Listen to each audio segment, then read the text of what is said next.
انت تعرف ان من بدري قوي كان لازم تسأل نفسك سؤال، والسؤال هو لحد امتى؟ لحد امتى تقول لنفسك كل يوم انا عايز ابدأ وما بتبدأش؟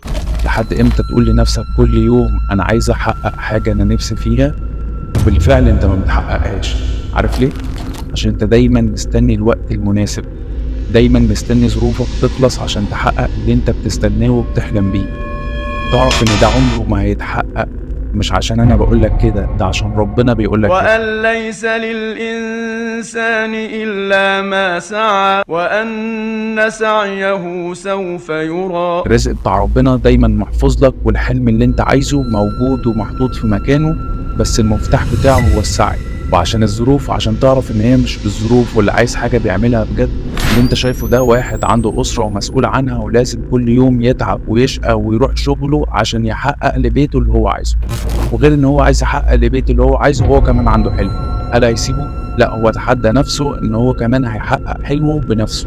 كان عايز يشوف نفسه بشكل، انت دلوقتي هتشوف الشكل ده وهتنبهر زي ما هو بنفسه انبهر باللي هو شافه. النتيجة اللي انت بتشوفها دي طبيعي 100%، ومعمولة على مقاس الشخص بالحرف، من حيث نظام غذائي او تمرين وصل بالمنظر العظيم ده.